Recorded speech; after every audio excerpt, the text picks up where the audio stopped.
Bonjour à tous. Donc, histoire de ne pas changer, toujours euro. Donc, avant de commencer, le pouce, inscrivez-vous, partagez la vidéo. Et donc, voici aujourd'hui donc le sujet du jour.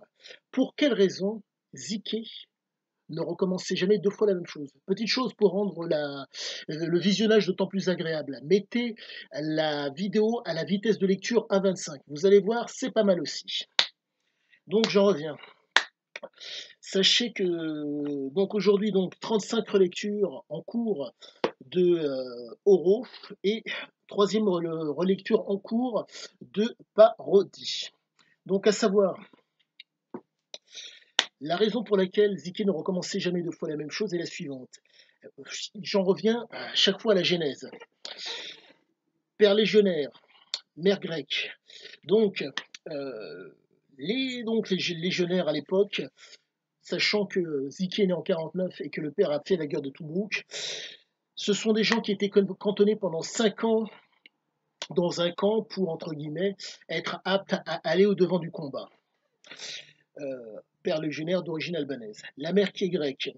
Ayant voyagé de par le monde, la mère a réussi, si je puis dire, était en mesure, de par la compréhension, et encore je dirais oui, de par sa capacité à comprendre ce qui lui faisait face, à savoir ce qu'il en était.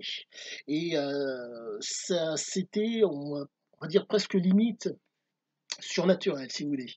Les différents biais cognitifs qui sont, entre guillemets, communs à nombre de personnes ou à nombre de peuplades, elle les comprenait, voire même elle les savait. Chose à savoir, pour pouvoir d'autant mieux comprendre le comportement, ce besoin de ne jamais répéter deux fois la même chose, trois choses sont à prendre en compte. L'environnement, le développement de Ziké et, euh, et, son comportement. Environnement, développement, comportement, qui sont nécessaires à comprendre. Phrase type qui va vous permettre, et que vous allez pouvoir retrouver dans Oro entre autres, et qui vous permet de comprendre d'autant mieux la raison pour laquelle Ziké ne recommençait pas deux fois la même chose. Depuis que je suis en âge de courir plus vite que mon père, plus personne ne m'a donné d'ordre. Élément fondateur. La raison en est simple. Quand donc ce père qui donc était valable d'après les dires de Ziké dans une de ses vidéos, il expliquait donc que ce père lui a démontré comment, entre guillemets, réagir au mieux par rapport à son environnement. En un mot, il a rendu son fils offensif. Offensif quand il y a une adversité, offensif quand il est à son avantage et offensif quand il est à son désavantage. Quelle que soit la posture, toujours chercher à être offensif. En un mot, toujours faire front, toujours se projeter, une projection constamment, une projection constante. Donc, dès l'âge de 13 ans, Ziké s'est rendu compte qu'il était un jouisseur impénitent et qu'il n'était pas fait pour, entre guillemets, souffrir. D'où ce besoin de grandiose dans ses aventures. Ce qui l'intéressait dans ses aventures, ce n'était pas comment vous dire, le billet ou entre guillemets dans le cas d'euros, ce n'était pas le matière, l'or, c'était le succès. En un mot, balayer tout ce qu'il y a devant lui qui pose problème pour atteindre le fameux succès, pour faire en sorte que le succès soit. D'où le fait qu'il ne thésaurisait pas l'argent. Donc, pour que vous puissiez d'autant mieux visualiser ce côté joueur qu'il avait, qui fait partie de sa personnalité, faisait que, quand il gagnait, il remisait. Mais il faut savoir aussi que sa rencontre avec les produits, les substances, les substances psychotropes ont aussi fait la différence. Les substances stimulantes ont fait la différence. L'homme appréciait l'alcool. Donc je reprends parodie. En parodie, 23 ans et quelques, démontrait qu'il appréciait l'alcool et qu'il avait déjà pas mal bourlingué de par le monde. Sachez que sa compréhension du cerveau humain a été le fait, ou des comportements humains, a été le fait de sa rencontre avec des escrocs en Argentine qui lui ont permis de comprendre que ces messieurs avaient, si je puis dire, comprenaient les mécanismes du cerveau humain, la réactivité. Et je pense que ça a été c'est à ce moment-là qu'il a, entre autres, découvert le jeu, d'après ce que disent certains, et qu'il est devenu plus ou moins addict. Mais comprenez que euh, son addiction, si je puis dire, était extrêmement particulière. Il faut savoir que euh, la raison, entre guillemets, que je vais développer, mais qui fait que il ne recommençait jamais deux fois la même chose, c'était l'accoutumance. Et c'est extrêmement particulier. Euh, je pense au niveau de compréhension où j'en suis aujourd'hui, je pense qu'il y a dû avoir un facteur de type génétique. Comprenez qu'à l'époque, l'interactivité n'était pas présente. Les années 49 jusqu'à... En tout cas, je prends uniquement depuis son année de naissance, année 49, c'est la période où il est né, jusqu'à les années 80, c'est là, entre 70-80 donc, parodie dans les années 70 et 80 pour Oro Co. Comprenez que l'interactivité n'était pas là. Donc, il y avait une structuration mentale, une neuroplasticité particulière de nombre de gens. Euh, la neuroplasticité était la suivante pour Ziké à l'époque. C'était donc le fait de ce fameux succès de vivre, en tout cas, il n'y a de grandiose que ce que l'on ne connaît pas. Et force est de constater que le Ziké cherchait donc le grandiose. Et donc, l'accoutumance, à un moment donné, se faisait dans ce grandiose. Mais, autre trait comment dire, autre trait comportemental de Ziké qui fait que il ne pouvait recommencer deux fois la même chose. C'est que cette accoutumance était le fait, je pense, de devoir passer, entre guillemets, dans le réel. Alors, je vous donne la situation. Dans Parodie ainsi que dans Oro, Ziké est dans Parodie, Ziké se fait escroc, donne l'impression qu'il est un mafieux, joue un rôle. Donc, vous avez la présentation du mafieux et la représentation, l'attitude, les propos du mafieux. Il arrive à convaincre son interlocuteur. Et donc, il est dans un rôle. Et il va jusqu'au bout du rôle. L'approche environnementale stimulait énormément Ziké. Stimulation d'ordre intellectuel et stimulation de type interrelationnel. Au niveau physique, c'était pas trop présent, compte tenu du fait que Ziké appréciait de diriger. Pour diriger, vous n'êtes pas obligé de travailler. Ah, et ça aussi, c'est un autre trait qui est très très important. Le travail. Étant un jouisseur impénitent, parce que vous retrouverez dans Parodie, il ne voulait pas travailler, il ne voulait pas, comment dire, thésauriser, car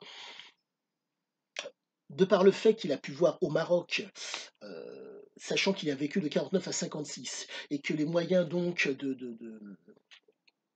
de subsistance des gens à cette époque étaient plus ou moins difficiles. Il faut savoir qu'il y a eu énormément de troubles au Maroc aux alentours des années 56, de par le fait qu'il y avait le début de l'indépendance. Donc comprenez que Ziké, de par sa neuroplasticité et son intelligence, comprenait ce qui lui faisait face. Il comprenait que nombre de gens, si je puis dire, étaient dans l'attente d'une retraite, de jours meilleurs. Mais, à la différence de tant d'autres, compte tenu du fait que dès qu'il a été en âge de courir plus vite que son père, plus vite que l'autorité, on ne lui a plus donné d'ordre, donc il réfléchissait par lui-même pour pouvoir faire les choses, il n'attendait pas que on vienne lui donner, que l'autorité vienne lui expliquer ou le cloisonner pour faire en sorte que. Donc, deux choses ou traits de caractère de Ziké dans son enfance et qui expliquent nombre de ses comportements à l'âge adulte. Le fait de prendre le plaisir quand il est à portée de main, quand il est en main, et quand il est à portée de main. Grosse nuance qui fait réellement toute la différence et qui fait que ceci explique cela. Mais, compte tenu du fait qu'il appréciait d'être dans l'approche des escrocs, dans le cas de parodie, se donner la contenance d'être un mafieux tandis qu'il ne l'est pas, et qu'il saisissait l'opportunité pour, entre guillemets, démontrer, entre guillemets, qu'il était un escroc, pardon, un mafieux.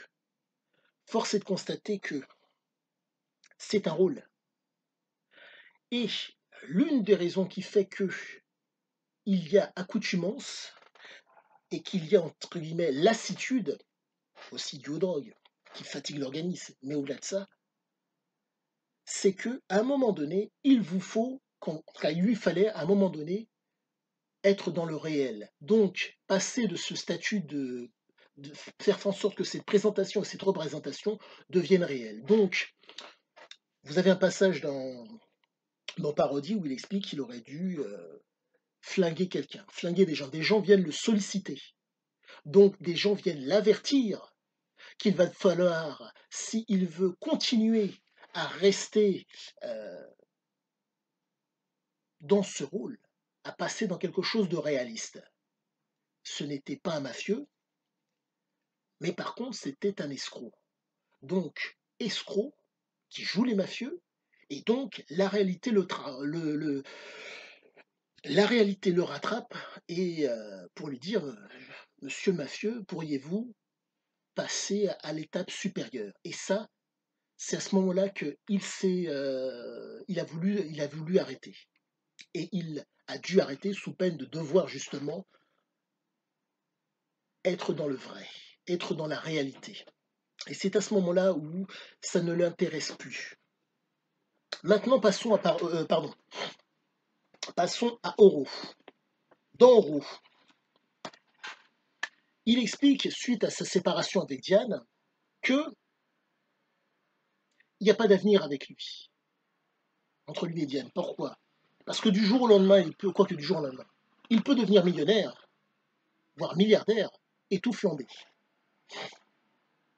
Sachez que Ziki expliquait que dans une de ses vidéos sur la liberté, que son plaisir, comment dire, c'était certes il prend plaisir quand il a le succès, le faste et tout ce qui s'ensuit. Il est allé le chercher, mais ça dure un temps donné. Et ce qui fait qu'à un moment donné, il s'ennuie. C'est un homme qu'il faut stimuler. Il faut que l'environnement le stimule. Quand, de par le fait qu'il a les moyens de pouvoir consommer, moyen d'être stimulé, moyen d'être, si je puis dire, stimulé intellectuellement, stimulé physiquement, sexualité, et stimulé par des rapports, par comment dire, les rapports interpersonnels. Arrive un moment donné que quand il reste, si je puis dire, à son niveau, même si le niveau est extrêmement élevé, puisqu'il est arrivé, le succès s'est présenté, il s'ennuie. Et j'en reviens à un propos qu'il a tenu. C'est le succès qui l'intéresse.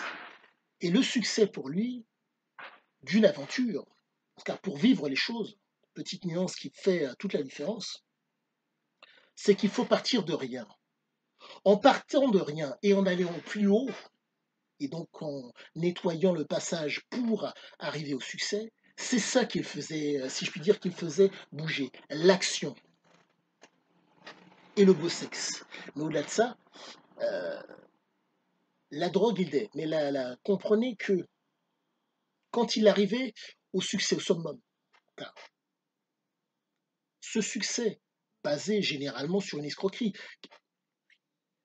sur une duperie ou sur un... Pour me faire bien comprendre, c'était réel ce qu'il faisait, ça fonctionnait. Mais la problématique est la suivante, c'est que, j'en reviens à ce que je vous disais par rapport à Parodie, le passage dans la réalité, donc devoir démontrer que sur la durée ça tenait. Il avait le faste, il était en mesure de le faire, il aurait pu thésauriser, mais ça ne l'intéressait pas, car si vous voulez, il fallait qu'il soit stimulé. Quand vous lisez Oro, quand vous lisez Parodie, vous voyez le niveau de stimulation qu'il faut pour atteindre le succès. Si vous êtes dans un état dit dépressif, vous ne pouvez pas. Vous devez être stimulé ou hyper stimulé pour atteindre ce fameux succès. D'où le fait compte tenu du fait qu'il ne thésaurisait pas et qu'il remettait tout sur la table à chaque fois, ne pas répéter 2 fois la même chose. Donc, par rapport à Oro, le balisage était le suivant. Il comprenait l'erreur, il comprenait l'échec et il voyait la façon de réaliser. Donc, sachant où était l'erreur, où était l'échec, c'est pas qu'il n'y avait pas, il les connaissait. Et donc, il se dirigeait vers le succès. Et ce succès, il était en mesure de tenir le cap par rapport à ce succès. Mais tout cela demande une énergie qui est conséquente. Chose à savoir aussi, qui fait qu'il y a une espèce de lassitude qui est absolument normale. S'appuyer sur le réel, les habitudes, les convictions, diriger et avoir l'autorité demande une énergie qui est conséquente. Dans le cas d'Euro, l'homme de 6 heures du matin de mémoire jusqu'à 17 heures au départ était constamment présent, premier arrivé, premier sorti, à chapeauter, déjà d'abord conditionner des voyous à devenir des ouvriers spécialisés, donc des gens susceptibles de vous voler, les conditionner leur nature. À la suite de ça, quand le conditionnement a pris par rapport au travail et que ces hommes ont compris ce qu'ils avaient à faire, il fallait donc quand même être présent et donc, pour accentuer la chose, amener un groupe électrogène, bref, faire en sorte d'accentuer les amplitudes horaires pour accentuer le succès. Donc de 6 heures à minuit, en dirigeant ces hommes, des voyous. Et là, ceci explique cela. Il y a un moment donné où physiquement, il y a une lassitude. Je ne dis pas accoutumance, mais lassitude. Donc ce qui fait que, à un moment donné, connaissant ce qu'il en est, de par le fait qu'il naviguait tous les jours du réel à l'autorité, du réel à la conviction, donc il répétait constamment la même chose pour savoir ce qu'il en était, pour faire en sorte que ça fonctionne. Pardon, c'est même pas que ça fonctionne.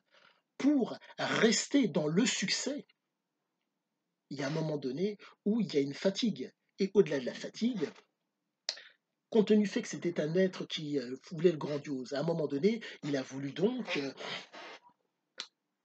quoique, tout d'abord, il a précisé, c'est 55 pour moi et 45 pour vous quand il était en affaire avec les politiques. Ces messieurs ont dit oui compte tenu du fait qu'il n'y avait rien. Lorsqu'il a pu démontrer que la mine était rentable et qu'il leur a donné l'or, car rappelez-vous, il ne thésaurisait pas et si vous voulez, c'était le grandiose, le succès qui l'intéressait.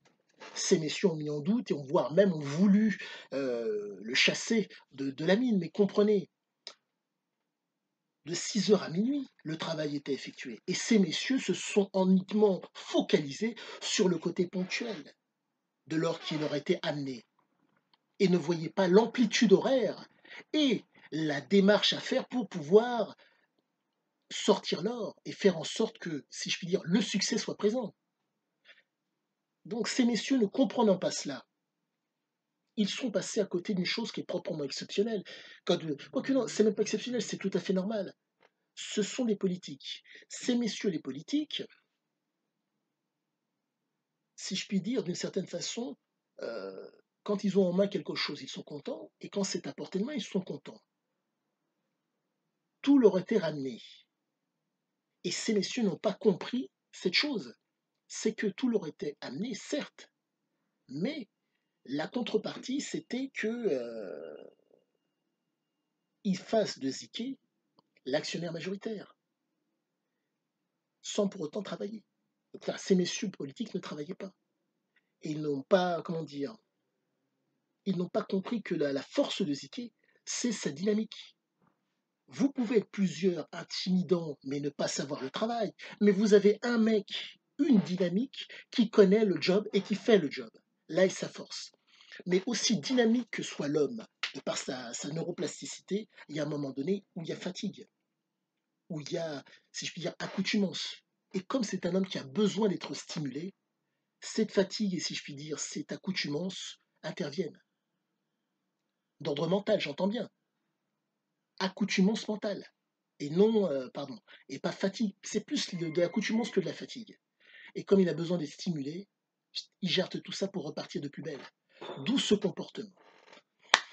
Je pense vous avoir donné le plus gros de mon explication sur le comportement de Ziké, ou en tout cas sur la raison pour laquelle il ne répète jamais deux fois la même chose. Sur ce, je vous souhaite une agréable journée et je vous dis à bientôt.